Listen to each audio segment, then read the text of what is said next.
لوگ کہتے ہیں ریفرنس دو بھائی، کیسے خوشی منا سکتے ہیں، کیسے خرچ کر سکتے ہیں۔ خدا کو خوش کرنے کے لیے یہ کام کر رہے ہو نا، اس خدا کو کوئی دھوکہ نہیں دے سکتا کہ وہ کہتے وہ تھے جو کرتے نہیں تھے، کرتے وہ تھے جس کا حکم نہیں۔ السلام علیکم دوستوں، جب 12 ربیع الاول کا مہینہ آتا ہے تو اس پر چرچا ہونے لگتی ہے، اس پر بحث ہونے لگتی ہے کہ کیا میلاد بنانا جائز یا ناجائز ہے، میلاد بنانا اس کی کیا حقیقت ہے، کیا ہم بنا سکتے ہیں، ہمارے نبی پاک صلی اللہ علیہ وسلم کے نام پر جشن منانا، ان کے نام پر خوشیاں منانا، کیا یہ جائز ہے یا ناجائز ہے، اس پر بحث شروع ہو جاتی ہے۔ تو آج ہم آپ کو اس پر ایک دم پوری کلیئر کر دیں گے اور اس کو بتاتے ہیں کہ اس کی آخر حقیقت کیا ہے، اس کی دلیل کیا ہے، اور اس پر کیا اہل سنت والجماعت کی اس پر کیا رائے ہے۔ پہلے آپ اس ویڈیو کو دیکھیں۔ آپ کو معلوم ہے کہ ماہ ربیع الاول کا آغاز ہو چکا ہے، دوسری تاریخ ختم ہوئی اور آج ہم تیسری شب میں اس وقت یہاں بیٹھے ہیں۔ یہ ماہ مبارک حضور صلی اللہ علیہ وسلم کی سیرت مطہرہ سے ایک بڑا گہرا تعلق رکھتا ہے۔ حضور کی ولادت باسعادت بھی اسی ماہ مبارک میں ہوئی، اگرچہ تاریخ کے بارے میں اختلاف ہے۔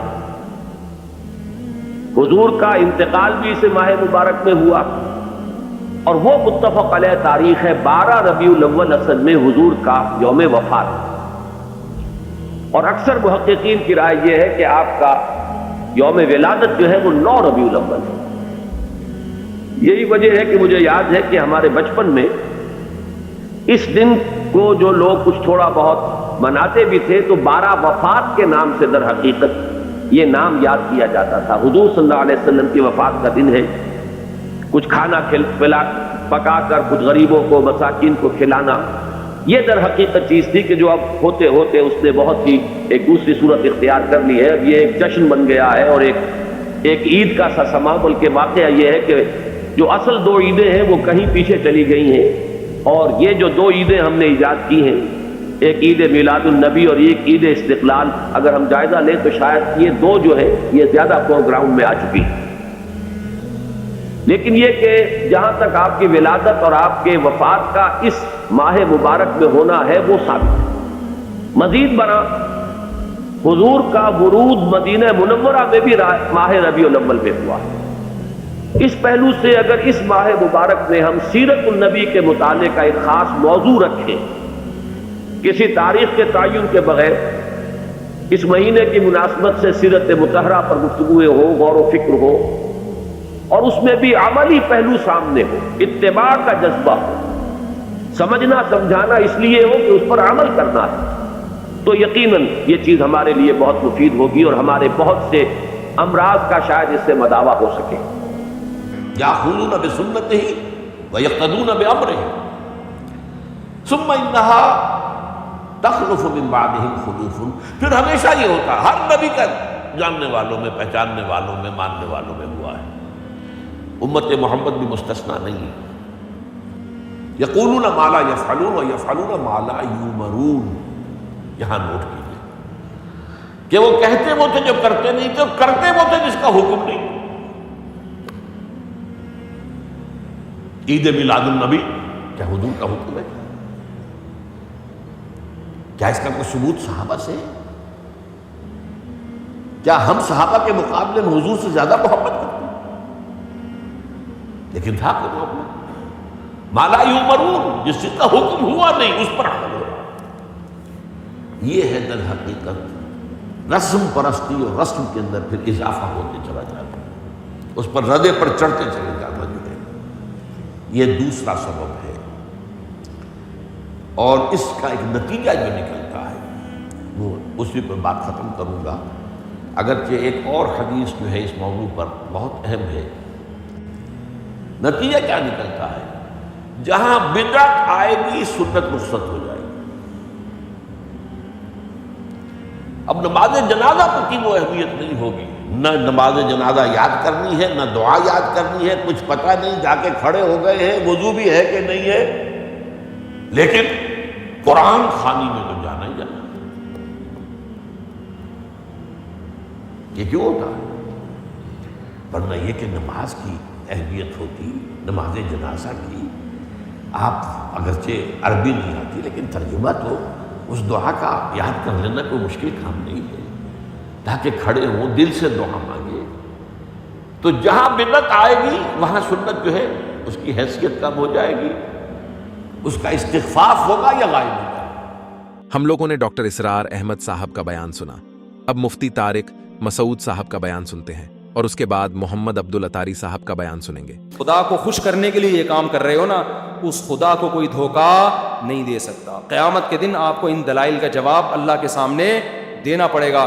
ہمارے نبی نے فرمایا جب قیامت کے دن بہت سے لوگ جن کی صورتیں وہ ہوں گی جو میری امت کی صورت ہوتی ہے، وہ لوگ آئیں گے حوض کوثر پہ پانی پینے کے لیے، میں پلانا چاہوں گا، فرشتے ان کو ہٹائیں گے، میں کہوں گا یہ تو میرے امتی ہیں، کیوں؟ ان کے گیٹ اپ سے لگ رہا ہوگا۔ فرشتے کہیں گے نا نا نا نا نا، ان لوگوں نے آپ کے دنیا سے جانے کے بعد آپ کے دین میں نئی نئی چیزیں ایجاد کر لی تھی۔ تو سالگرہ کا کانسیپٹ گوروں کا ہے، انگریزوں کا ہے، اسلام کا تھوڑی ہے۔ یہ یوم پیدائش منانا یہ کس کا کانسیپٹ ہے؟ انگریزوں کا کانسیپٹ ہے کہ رسول اللہ صلی اللہ علیہ وسلم نے پیر کے دن روزہ رکھا ہے، اور آپ نے یہ فرمایا کہ یہ میرا یوم ولادت ہے۔ نبی نے پیر کا روزہ رکھ کے بتا دیا کہ آج منانے والا دن نہیں ہے، سمجھتے ہیں اس کو سیلیبریٹ نہیں کر سکتے۔ لوگ کہتے ہیں نا ریفرنس دو بھائی، کیسے خوشی منا سکتے ہیں، کیسے خرچ کر سکتے ہیں۔ چلو بھائی ریفرنس بھی لے لو۔ اللہ فرماتا ہے قل بفضل اللہ وبرحمتہ فبذلک فلیفرحوا ہوا خیر مما یجمعون، 11واں پارہ سورہ یونس آیت نمبر 58۔ ٹھیک ہے، یاد کرتے ہیں۔ اس کا ترجمہ کیا ہے؟ ترجمہ بھی کیا اعلیٰ حضرت نے کیا۔ تم فرماؤ اللہ ہی کے فضل اور اسی کی رحمت اور اسی پر چاہیے کہ خوشی کریں، وہ ان کے سب دھن دولت سے بہتر ہے۔ اللہ کی رحمت اور فضل پر خوشی کریں تو سب دھن دولت سے بہتر ہے۔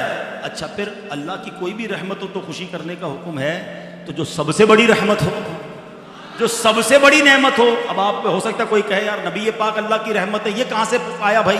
اور پھر قرآن کا ریفرنس دے دیتا ہوں۔ اللہ قرآن میں فرماتا ہے وما ارسلناک الا رحمتا للعالمین، میرے آقا تو سارے جہان کے لیے رحمت ہے۔ احادیث میں یہ مضمون ملتا ہے، حدیث قدسی ہے، اے محبوب تجھے نہ بناتا تو یہ کائنات ہی نہ بناتا۔